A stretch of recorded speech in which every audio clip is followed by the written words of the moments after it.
The NorCal film series returns today with none other than Smokin' Aces. Essentially, this movie is about a Las Vegas performer who got entrenched in the mafia, and he turned into a snitch, right? And because of that, the mafia puts $1 million hit on him as he's an FBI informant and a smorgasbord of assassins all diverge into Lake Tahoe to kill him, and craziness ensues. I think this is an assassin movie for the ages. I think it's crazy. It is. It's fun. It also includes a stellar cast, right? That's the one thing that's shocking. So the best part about the movie is whoever was in charge of casting, which I meant to look up, absolutely nailed their job. So it's a all-time cast. It's a $17 million budget. That's it. And the fact that they got all these people on that budget is pretty insane. This movie includes Ryan Reynolds, Ray Liotta, Jeremy Piven, Ben Affleck, Andy Garcia, Peter Berg, Common, Alicia Keys, and none other than Wayne Newton himself. Yes, sir. So just off the bat, what was your initial reaction to rewatching it? Well, I've seen the movie quite a few times. I used to own it back when I owned DVDs. A couple of years ago, I got rid of all my DVDs, and one of those was Smokin' Aces. But it was good to rewatch. It's available on NBC Peacock right now. Peacock, that's where I watched it. Other than that, you have to pretty much pay for it on all other platforms. But I remember it being... What I remember before watching it is that I remember it being a pretty cool storyline, but really hard to follow. Like it was like, it took too many turns. It wasn't as streamlined as a lot of movies, but if you know and you can understand kind of what happened, it's a pretty good story, and it's a pretty cool little twist at the end. Tons of action, great views of the Tahoe area, an all-time Assassins movie, as you said. And the cast, the cast is my favorite part. Every single person there was actually some people that were supposed to be casted that were not casted, and I did a little research on that as well. But I think my favorite part about it was that it was an all-time cast. All-time cast, exactly. And this was written and directed by Joe Carnahan, who obviously it was a great script and a great idea. I think he probably made some mistakes in the directing realm, and we'll get to that a little bit later. Like I said, it was made for just $17 million, made $57 million worldwide. I think what I take away from this movie the most is it was made back in 2006. This was, like you said, you owned the DVD. This was one of those all-time, like, everyone owns this DVD. Like, every time I'd go to a friend's house and look through their DVDs, this was always there. No, but it's one of those, you watch the movie, and at the end of watching it for the first time, you're like, I need to You have to watch movie. it because it's a different watch the second time around. But then, after you watch it a second time, you kind of throw it on the shelf and don't watch it for a while. Right. It was...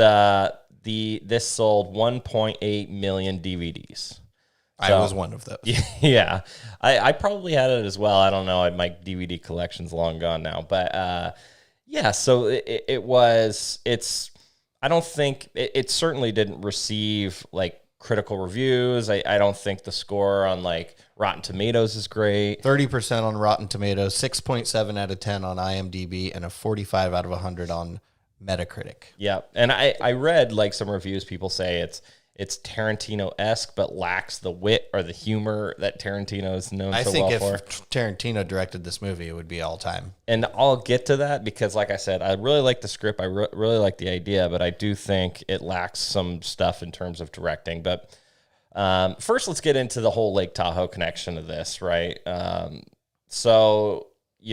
Throughout this entire film, there are Tahoe views, and some are major, like Buddy Israel's, played by Jeremy Piven, his penthouse. The entire time he's in his penthouse, it's all windows on the side. And there's reason for them being in Tahoe, because the guy that all of these mobsters are trying to kill, Buddy Israel, is a performer in Vegas, as you mentioned, but needs to get out of Vegas because it's so hot. And so he goes to the Nevada side of Tahoe because it's still in that same state, but it's outside of the Vegas area, and they kind of get into that in the film. So there is purpose for going to Tahoe specifically. Right. And he's staying at what they called the Nomad Casino, which is current day the Mont Bleu Casino. Back then it was Caesars. And then, so his view is Lake Tahoe. It is the Horizon Casino, which was a real casino back then. Today, that casino is the Hard Rock. And then, of course, you get a ton of views of Edgewood Golf Course throughout, which is kind of over to the right.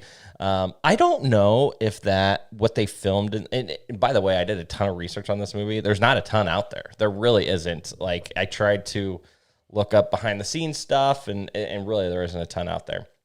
I don't know if that actual penthouse was like a green screen. I don't think it was. I looked closely at it when I was watching it this morning, and I think that is an actual room. Yeah, well, that room is awesome if it's the case. But Jeremy Piven in movie says this is a junior suite in Vegas. Yeah.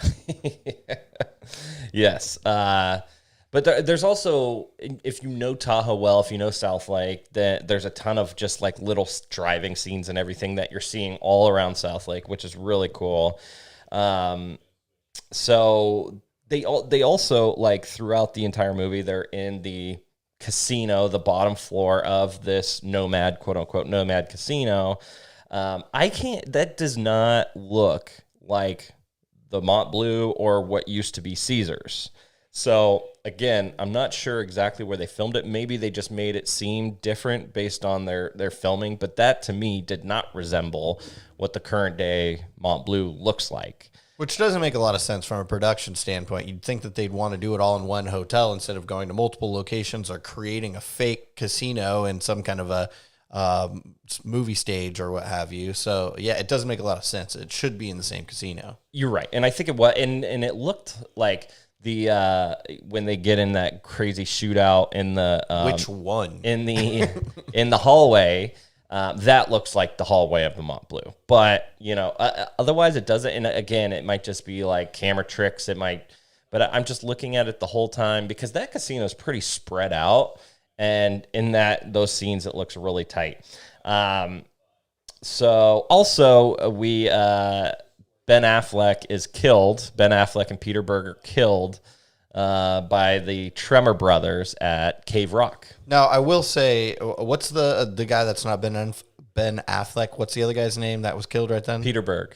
So that was one of the only bad casts, I think, because they had him have mutton chops. That guy do you know who Peter Berg is? Yeah, but he is mostly a clean laced guy when he in this he's supposed to be this ex-cop bounty hunter that has these really long chop. It just looked wrong to me. He's a great actor, don't get me wrong, but I just think that he wasn't casted perfectly. So I don't want to go off on too far of a tangent, but Peter Berg is one of the greatest directors in Hollywood. Yeah, but he just didn't fit that part. When I look at him in that part, I'm like, this just doesn't fit. Yeah, I don't think Peter Berg's ever filled for fit. I think people bring him on as an actor so he can help with the directing process because he's that good of a director. Anyway, when they're killed on the lake, that is Cave Rock. It's a popular destination for people to park, take in lake views, and hike around, and they were tossed in Lake Tahoe. So those are sort of the different little scenes that you see throughout the film that are Lake Tahoe-esque. By the way, this movie was filmed in current day Mont Bleu, but Horizon Casino, which is no more, like I said, it's the Hard Rock, got a ton of free advertising. Absolutely. Every part, it just shows Horizon Hotel the entire time. How did that place go out of business with that type of free advertising? I guess it didn't go out of business. They just sold to. It's been called a bunch of different things.